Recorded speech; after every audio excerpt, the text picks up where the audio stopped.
ये उन लोग जो वायलेंस से जश्न बना रहे हैं ना, और वो भी कम्युनल वायलेंस से जो उन लोग जश्न बना रहे हैं, उसी से हमें पता चलता है कि ये उनका एक एजेंडा है। कम्युनल एजेंडा से ही और पोलराइज करके ही वो ये वोट्स जीते हैं। देश भर में उन्होंने एक नफरती माहौल बना के ही सब जगह इलेक्शंस में उन्होंने जीत पाई है। यहाँ पे उन्हीं के हाथों वायलेंस हो रहा है, उन्हीं के हाथों पब्लिक डिसऑर्डर हो रहा है। तो अगर वो चाहते हैं कि कम्युनल वायलेंस हो तो वो करवा के ही रहेंगे, क्योंकि पूरा एक मॉब वायलेंस का माहौल बीजेपी लेके आई है। हम जानते हैं कि सरकार उनकी आने के बाद या ये इलेक्शन जीतने के बाद उनका हौसला बहुत ज़्यादा बढ़ गया है। वो भी वायलेंटली रिएक्ट कर रहे हैं, वो अपना दमन दिखाना चाहते हैं, दमन करना चाहते हैं। सब चीज़ें वायलेंस से हम डील कर रहे हैं। ये सबके लिए एक खतरा है, हम सबके लिए, नागरिकों के लिए एक बहुत बड़ा सवाल है कि क्या हम ऐसे एक नफरती माहौल में, एक वायलेंस के माहौल में जीना चाहते हैं। एक बात तो अभी खुल के बाहर आ गई है कि ये पूरा चुनाव जो है वो एक सांप्रदायिक मुद्दे पे लड़ा गया है और पूरा एक कम्युनल एनवायरनमेंट क्रिएट करके ये चुनाव लड़ा गया है। बांग्लादेशी के मुद्दों पे उन्होंने ऑलरेडी देश में सब जगह उन्होंने बांग्लादेशी का मुद्दा लिया। हम बीएमसी के इलेक्शंस अगर देखें बॉम्बे के, मतलब वहाँ पे भी बांग्लादेशी इमिग्रेंट्स का मुद्दा लेके उन्होंने बहुत चुनावी उनके भाषण हुए और यही दिखाने की कोशिश की है कि मुस्लिम जो है वो घुसपैठी है, बाहर के हैं। और बांग्लादेशी मुस्लिम को लेके उन्होंने बंगालीज़ को टारगेट किया है, जो भारतीय नागरिक है लेकिन उनको टारगेट किया है। और ये पूरा उन्होंने जो एक माहौल बनाया है, ये पूरा एक प्रोपेगेंडा करके, उसकी वजह से उनको इलेक्शन में भी नतीजों में उनको रिजल्ट्स मिले हैं जो हम लोग देख रहे हैं। और अगर हम थोड़े भाषण भी देखें जो इलेक्शन रिजल्ट्स होने के बाद, एक बीजेपी मिनिस्टर ने कहा कि हिंदू, बुद्धिस्ट, सिख और जैन की वजह से हम लोग ये इलेक्शन जीते हैं। तो ये पूरे जो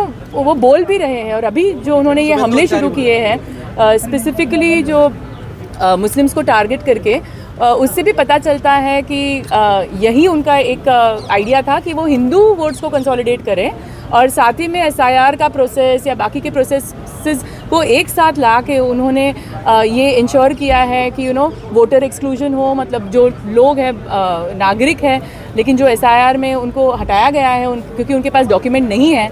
और हम जानते हैं कि भारतीय नागरिक के पास डॉक्यूमेंट्स नहीं होते हैं, क्योंकि जो लोग बाढ़ से गुजरे हैं उनके भी डॉक्यूमेंट नष्ट हो जाते हैं, जो लोग के पास घर नहीं है उनके भी डॉक्यूमेंट नष्ट हो जाते हैं। उनको ये वोटर एक्सक्लूजन करके, साथ ही में ये पूरा एक सांप्रदायिक एक माहौल बना के, और दूसरा तो ये भी है कि कंस्टिट्यूएंसीज़ को जो वो मैनेज कर रहे हैं, जो हम लोग देख रहे हैं इलेक्शन आफ्टर इलेक्शन, उससे उनको ये नतीजे मिले हैं। ये उन लोग जो वायलेंस से जश्न बना रहे हैं ना, और वो भी कम्युनल वायलेंस से जो उन लोग जश्न बना रहे हैं, उसी से हमें पता चलता है कि ये उनका एक एजेंडा है। कम्युनल एजेंडा से ही और पोलराइज करके ही वो ये वोट्स जीते हैं और ये पूरा इलेक्शन उसी पे चला है। और ये जो उन लोग कर रहे हैं वो पूरा एक देश भर में उन्होंने एक नफरती माहौल बना के ही सब जगह इलेक्शंस में उन्होंने जीत पाई है। लेकिन उन लोग मैनिपुलेशन करना बहुत अच्छी तरह से जानते हैं। इलेक्शन कमीशन उनके कंट्रोल में है, कंस्टिट्यूएंसीज की स्टडी वो कर रहे हैं, कैसे एक्सक्लूजन करना है एक प्रोसेस या दूसरे प्रोसेस से उन लोग कर रहे हैं। वोटर लिस्ट में पहले भी नाम नहीं आते थे, एसआईआर के पहले भी मुस्लिम नामों को उन लोग वोटर लिस्ट से हटाते थे और ये बहुत जगह में हुआ है और उसके ऊपर भी बहुत चर्चाएं, केसेस हुए हैं। तो ये जो उन लोग एक मैनिपुलेशन का एक तरकीब जो यूज़ कर रहे हैं, उससे मुझे नहीं लगता कि मेजॉरिटी उनके साथ है। मुझे लगता है कि मेजॉरिटी को वो मैनिपुलेट कर रहे हैं और बहुत सारे ऐसे लोग हैं जो ये समझ नहीं पा रहे हैं। उन लोग को समझ में नहीं आ रहा है कि उनके साथ एक खिलवाड़ हो रहा है और जो लोग वोट कर रहे हैं, और बहुत सारे ऐसे भी लोग हैं जो वोट नहीं कर रहे हैं उनके लिए या नहीं करना चाहते, लेकिन उनके वोटों को बेबुनियाद किया जा रहा है। एक बात तो है कि उन लोग कुछ ऑर्डर नहीं रख पा रहे हैं, क्योंकि उनके ही लोग आके अगर पब्लिक डिसऑर्डर कर रहे हैं, उनके ही लोग अगर आके वायलेंस कर रहे हैं, तो वो कहाँ स्टेट में पब्लिक ऑर्डर रखेंगे। बाकी के स्टेट में उन लोग प्रोटेस्ट नहीं होने देते क्योंकि पब्लिक ऑर्डर नहीं है। यही कहते हैं कि नहीं, पब्लिक ऑर्डर हम लोग को रखने के लिए हम प्रोटेस्ट की परमिशन नहीं देंगे। ठीक है, लोगों को अरेस्ट किए जा रहे हैं क्योंकि वो प्रोटेस्ट कर रहे हैं, लेकिन यहाँ पे उन्हीं के हाथों वायलेंस हो रहा है, उन्हीं के हाथों पब्लिक डिसऑर्डर हो रहा है। तो अगर वो चाहते हैं कि कम्युनल वायलेंस हो तो वो करवा के ही रहेंगे, क्योंकि फोर्सेस भी उन्हीं के साथ हैं। यही तो पूरा एक मॉब वायलेंस का माहौल बीजेपी लेके आई है। तो लोकतंत्र को एक्चुअली नष्ट किया जा रहा है। अगर लोकतंत्र होता तो हम लोग बोल पाते हैं, हमारे बोलने की आज़ादी छीन गई है वहाँ पे। विपक्ष को ज़्यादा काम करने की ज़रूरत है, मैं तो डेफिनेटली ये कहूँगी। और सवाल विपक्ष पे भी उठाना चाहिए, लेकिन विपक्ष को भी बहुत ही लीगल टूल्स, पॉलिटिकल टूल्स लेके कमज़ोर किया जा रहा है, उन पे भी अटैक्स हो रही है, जिसकी वजह से विपक्ष भी बहुत ही कमज़ोर हो गया है। तो ये जो उन्होंने इंस्टीट्यूशंस को जो लिया है, चाहे वो इन्वेस्टिगेटिंग एजेंसीज हो, चाहे वो इलेक्शन कमीशन हो, चाहे जो भी इंडिपेंडेंट कॉन्स्टिट्यूशनल बॉडीज़ हो, जो उन्होंने टेक ओवर किया है, उसकी वजह से भी मुझे लगता है विपक्ष बहुत कमज़ोर हुई है। लेकिन विपक्ष को भी साथ आके एकजुट होकर थोड़ा काम करने और मजबूती से काम करने की ज़रूरत है। पहली बात तो SIR को लेके सुप्रीम कोर्ट को पहले ही SIR की प्रोसेस को रोकना चाहिए था, क्योंकि बहुत ही इंपॉर्टेंट कॉन्स्टिट्यूशनल और लीगल सवाल वो केस में उठाए गए थे। हम भी एक पिटिशनर थे उसमें, PUCL भी थी एक पिटिशनर जब बिहार का SIR हुआ। और लेकिन इन सवालों को उन्होंने कहा कि उनको अभी नहीं सुनना है, वो प्रोसेस को स्टे नहीं करेंगे, सिर्फ डॉक्यूमेंट को लेके वो ऑर्डर देंगे। और तभी उन्होंने आधार को लेके, आइडेंटिटी डॉक्यूमेंट को लेके उन्होंने जो डायरेक्शन है वो दिया, लेकिन वो प्रोसेस को उन्होंने बंद नहीं किया।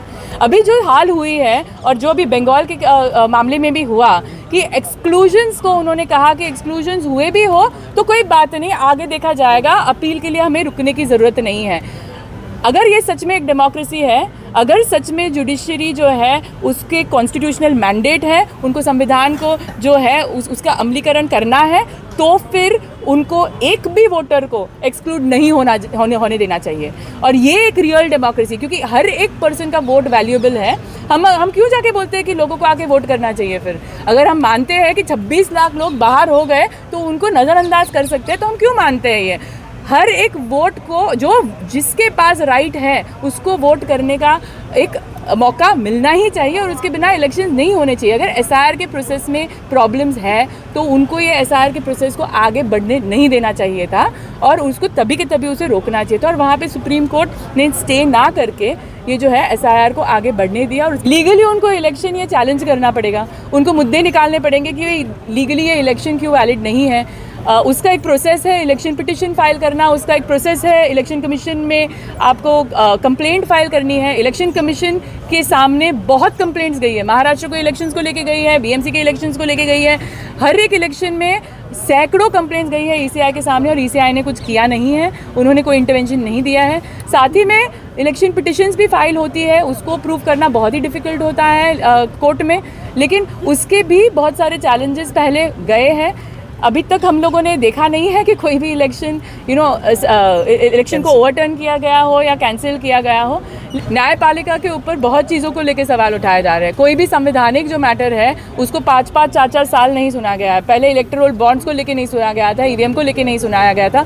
अभी SIR को लेके सेम चीज़ हो रहा है कि पूरे मैटर को सुना ही नहीं गया। कॉन्स्टिट्यूशनल वैलिडिटी जो है उस पर सही तरीके से जो आर्ग्यूमेंट्स होने चाहिए उसको ना देख के फाइनली जब हुआ बिहार इलेक्शंस हो गए थे। तो ये सारी जो चीज़ें, जो मुद्दे आए हैं, न्यायपालिका के ऊपर बहुत गंभीर सवाल उठाती है कि कॉन्स्टिट्यूशनल जो इश्यूज़ है उसको सुनना बहुत ज़्यादा ज़रूरी है।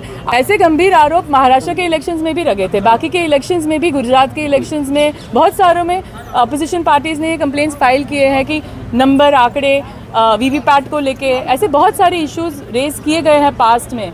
लेकिन इनको लेके कोई एक्चुअल हम देखते नहीं है कोई एक्चुअल एक्शन हो, या इलेक्शन के साथ इलेक्शन जो हुए हैं अगर वो मैनिपुलेटेड है तो उसमें कोई इन्वेस्टिगेशन हो।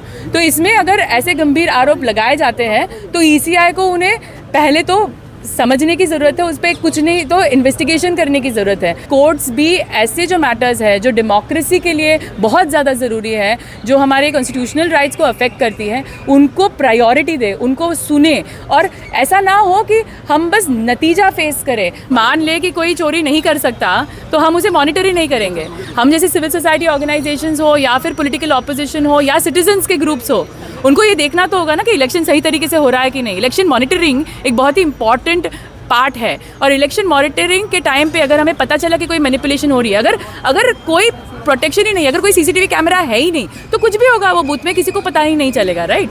ऐसे बहुत कैजुअली आप नहीं ले सकते ना किसी के वोटिंग का राइट को। किसी का वोटिंग का राइट अगर हटता है तो उनकी नागरिकता पे सवाल आता है। वोटिंग का राइट जो है वो सबसे इम्पॉर्टेंट एक राइट है हमारा सिटीजनशिप राइट्स के अंदर। और अगर हम देखेंगे जब असम में भी जब प्रक्रिया हुई थी तो पहले डिवोटर लिस्ट होते थे।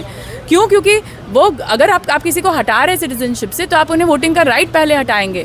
यहाँ पे सिटीजनशिप के डॉक्यूमेंट्स या उसके दर्जे के डॉक्यूमेंट्स को प्रूफ मान के आप डिसाइड कर रहे हैं कि वो वोट कर सकते हैं कि नहीं, जब सिटीजनशिप के मामले जो है अभी तक सुप्रीम कोर्ट में पेंडिंग है। जैसे मैंने कहा, CA/NRC का मामला अभी तक उसकी सुनवाई नहीं हुई है। 2019 में एक्ट पास हुआ था और तब से लेके अभी तक कोई सुनवाई नहीं हुई है। तो ये जो कैजुअल तरीके से आप कह रहे हैं कि ठीक है, अगर चला गया उनका वोटिंग का राइट, रहने दो, अगली बार कर लेंगे, ये एटीट्यूड में ही एक प्रॉब्लम है। आप ऐसा कह नहीं सकते। अगर लोगों को लगता है कि उनकी वोट चोरी हुई है, अगर एक जन आके कहता है कि मैं नागरिक हूँ, मेरे पास डॉक्यूमेंट्स है, कितने सारे न्यूज़ रिपोर्ट्स आए हैं जहाँ पे लोगों ने आके अपने डॉक्यूमेंट्स दिखाए हैं और बोला है कि मेरे डॉक्यूमेंट्स होने के बावजूद मुझे यहाँ से निकाला गया, अगर एक भी ऐसा केस मिलता है तो सुप्रीम कोर्ट को उसे सुनना चाहिए था। हम जानते हैं कि सरकार उनकी आने के बाद या ये इलेक्शन जीतने के बाद उनका हौसला बहुत ज़्यादा बढ़ गया है, वो भी वायलेंटली रिएक्ट कर रहे हैं।